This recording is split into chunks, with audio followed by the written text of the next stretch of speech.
नमस्ते सदा वत्सले मातृभूमे त्वया हिन्दुभूमे सुखं वर्धितोऽहम् महामङ्गले पुण्यभूमे त्वदर्थे पतत्वेषकायो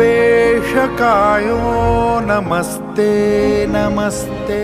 जब माँ भारती की स्वाधीनता के लिए देश का हर नौजवान क्रांति की मशाल थामे आजादी के सपनों को सीने में संजोए खड़ा था, तब एक युवा चिकित्सक डॉक्टर केशव बलिराम हेडगेवार के हृदय में भी देशभक्ति की ज्वाला धधक रही थी।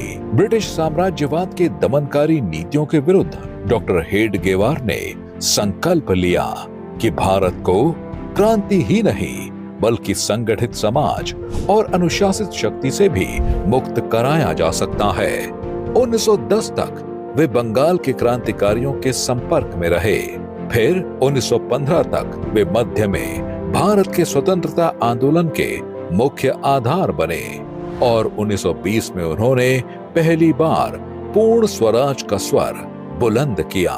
1925 में नागपुर में विजयादशमी के दिन डॉक्टर केशव बलिराम हेडगेवार जी ने एक ऐसा संगठन स्थापित किया जिसका उद्देश्य था स्वाधीनता, संस्कृति की रक्षा और हिंदू समाज का संरक्षण। व्यक्ति निर्माण से राष्ट्र निर्माण के ध्येय को समर्पित यह संगठन था राष्ट्रीय स्वयंसेवक संघ।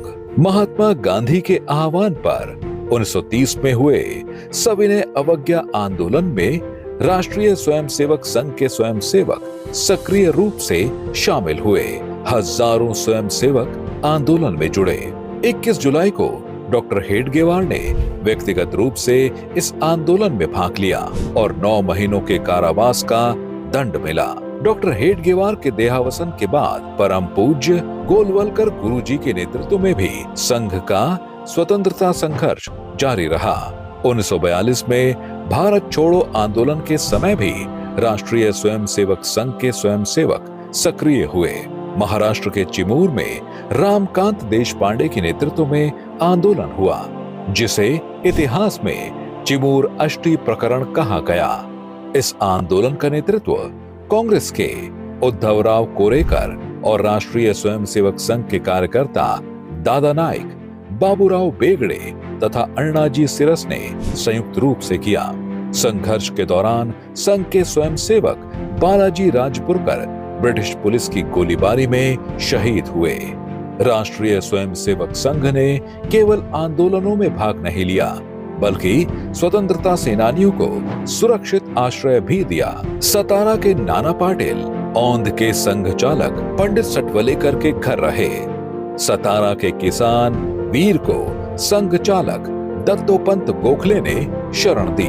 पुणे के संघ चालक भाऊ साहेब देशमुख के घर साने गुरुजी ठहरे। समाजवादी नेता अच्युत पटवर्धन को भी स्वयं सेवकों के घरों में आश्रय मिला। कई स्वतंत्रता सेनानी राष्ट्रीय स्वयंसेवक संघ के घरों में रहकर भूमिगत अभियान चलाते रहे। स्वयं सेवकों की वीरता, प्रतिबद्धता और देशभक्ति ने लाखों लोगों के जीवन को सुरक्षित किया और विभाजन के समय असुरक्षित हो गए हिंदुओं और सिखों की सुरक्षा में योगदान दिया।